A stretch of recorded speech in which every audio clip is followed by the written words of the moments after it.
Sabarmati online classes में आप सभी लोगों का स्वागत है। कक्षा 12 के रसायन विज्ञान में विलयन में आज हम लोग आगे देखते हैं मोलरता। पहला विषय है हमारा आज का, मोलरता क्या होती है। तो इसकी परिभाषा हम लोग सूत्र से देखते हैं। मोलरता बराबर होता है मोलों की संख्या बटे आयतन लीटर में। यदि आयतन 1 ले लिया जाए तो एकांक लीटर में उपस्थित मोलों की संख्या को विलयन की मोलरता कहते हैं। किसी विलयन के एकांक लीटर में उपस्थित मोलों की संख्या को मोलरता कहते हैं। ध्यान दीजिएगा, यहाँ पर मोलरता है, मोलरता कहते हैं। मोलरता को कैपिटल M से प्रदर्शित किया जाए तो M बराबर मोलों की संख्या क्या होती है, N अपॉन आयतन V लीटर में। और हम लोग जानते हैं कि N बराबर होता है W अपॉन M। तो N की जगह पे W अपॉन M रखने पर यहाँ से आ जाएगा W अपॉन M V के साथ में लीटर दर्शाया गया है। इसका मात्रक होता है मोल प्रति लीटर। मोलरता, इसका मात्रक क्या होता है, मोल प्रति लीटर।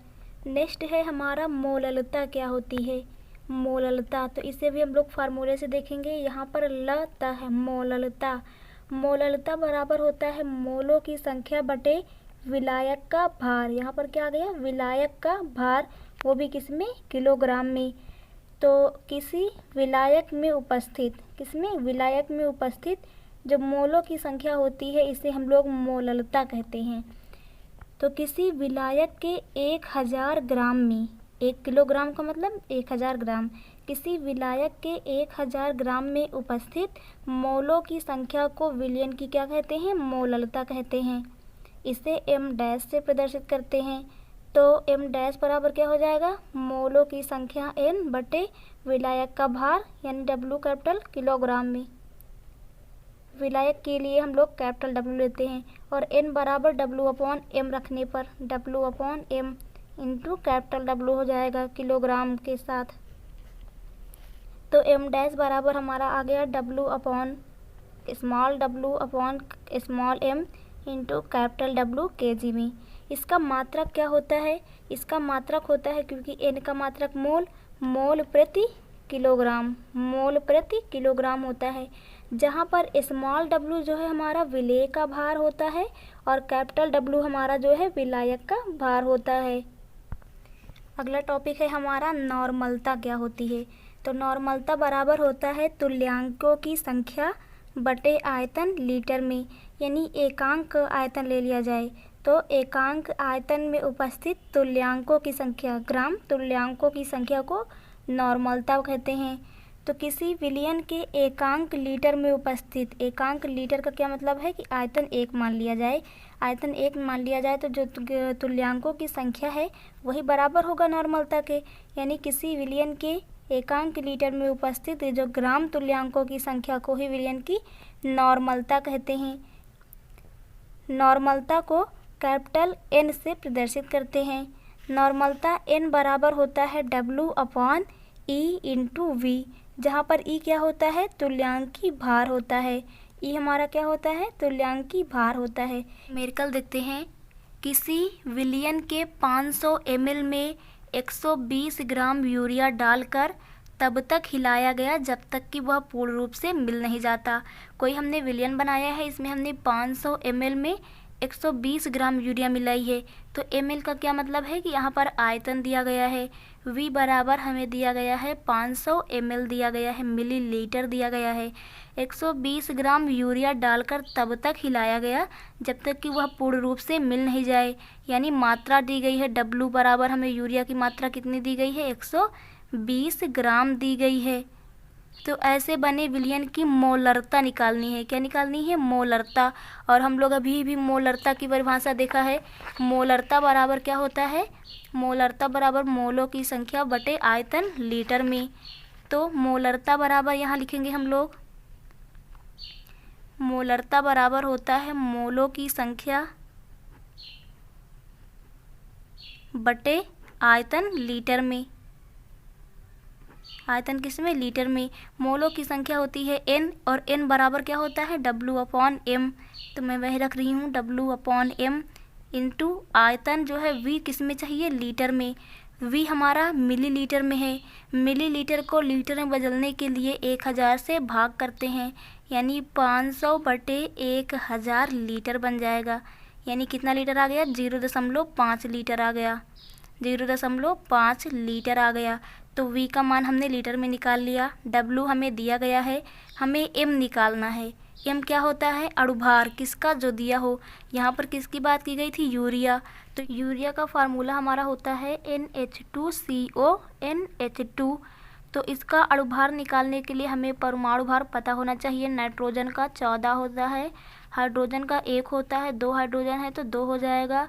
कार्बन का 12 होता है, ऑक्सीजन का 16 होता है, नाइट्रोजन का 14 होता है और हाइड्रोजन का 1 होता है, 2 हाइड्रोजन है तो 2। और पूरा जोड़ने पर हमारा कितना आ जाएगा, ये आ जाएगा 60। तो यहाँ से हमें M पता चल जाएगा। तो इस फार्मूले में रखेंगे हम लोग, तो मोलरता हमारी क्या आ जाएगी, W हमारा कितना था, W हमारा था 120 ग्राम। M हमने निकाला है 60 और V हमारा आया था 0.5 लीटर में। तो ये 60 2 बार में जाएगा, 2/0.5, दशमलव हटाएंगे, 0 लगाएंगे और 5 चौको 20, यानी मोलरता कितनी आ गई है, मोलरता हमारी आई है 4 और इसका मात्रक मोल प्रति लीटर होता है। मोलरता का मात्रक मोल प्रति लीटर, ये हमारा आंसर हो जाएगा। नेक्स्ट क्वेश्चन है, 1 लीटर विलयन में 98 ग्राम सल्फ्यूरिक अम्ल मिलाया गया है। सल्फ्यूरिक अम्ल मतलब H2SO4 मिलाया गया है। तो सिद्ध करो कि इससे बनने वाला विलयन M होगा। M होगा का मतलब, ये M मतलब मोलरता कितनी है, 1 है। तो सिद्ध करना है कि जो विलयन है इसकी मोलरता कितनी होगी, 1 मोल प्रति लीटर होगी। हमें ये सिद्ध करना है। चलिए देखते हैं। 1 लीटर विलयन में, यानी यहाँ पर आयतन दिया गया है हमारा 1 लीटर, लीटर में है अब की बार 98 ग्राम सल्फ्यूरिक अम्ल, यानी W दिया गया है 98 ग्राम है, सल्फ्यूरिक अम्ल है मिलाया गया और हमें मोलरता निकालनी है। कैपिटल M का क्या मतलब है, मोलरता हमें ज्ञात करनी है। तो मोलरता बराबर होता है मोलों की संख्या बटे आयतन लीटर में, और N बराबर क्या होता है, W/M, और ये V हो जाएगा लीटर में। यानी हमें W पता है, V पता है, हमें M निकालना। हाइड्रोजन का हमारा 1 होता है, हाइड्रोजन 2 हैं। सल्फर का हमारा 16 दूना 32 हो जाएगा और ऑक्सीजन 4 है, ऑक्सीजन का 16 हो जाएगा। तो ये हमारा हो जाएगा 2 + 32 और +64, यानी 98 आ जाएगा। अब फार्मूले में हम लोग रखते हैं मोलरता बराबर हो जाएगा, W कितना दिया गया है 98 और स्मॉल m जो दिया गया है हमने निकाला है 98 और V कितना हमारा था 1। तो ये हमारा यहाँ से आ जाएगा M बराबर 1 मोलरता, यानी मोल प्रति लीटर आ गया और यही हमें प्रूफ करना था। किसी विलयन के 250 ml में 196 ग्राम सल्फ्यूरिक अम्ल घोला गया है। ml का मतलब आयतन दिया गया है और 196 ग्राम सल्फ्यूरिक अम्ल घोला गया है, जिससे एक विलयन अम्लीय विलयन प्राप्त हुआ। तो इस अम्लीय विलयन की नॉर्मलता निकालनी है। ये ग्राम में दिया गया यानी W दिया गया है। तो नोट कर लेते हैं, V बराबर दिया गया है 250 ml दिया गया है, इसे लीटर में बदलेंगे हम लोग। W बराबर दिया गया है 196 ग्राम दिया गया है और हमें अब की बार नॉर्मलता निकालनी है। हम लोग पढ़ चुके हैं कि नॉर्मलता बराबर क्या होता है। नॉर्मलता बराबर हम लोगों का होता है W/E × V। E क्या होता है, तुल्यांकी भार, और ये कैसे निकाला जाता है, अणुभार बटे 2। अणुभार को 2 से भाग करने पर हम लोग तुल्यांकी भार निकाल लेते हैं। तो हमें W पता है, V पता है, हमें E निकालना है। और क्वेश्चन में किसकी बात की गई है, सल्फ्यूरिक अम्ल की। तो हम लोग सल्फ्यूरिक अम्ल का पहले M निकाल लेंगे, अणुभार निकालेंगे सल्फ्यूरिक अम्ल का। अगर अणुभार आ जाएगा तो हमें E पता चल जाएगा। सल्फ्यूरिक अम्ल का अणुभार कितना होता है, तो हाइड्रोजन 2 हैं और हाइड्रोजन का 1 प्लस सल्फ़र 16 का 32 हो जाएगा और यहाँ पर 4 हैं हाइड्रोजन और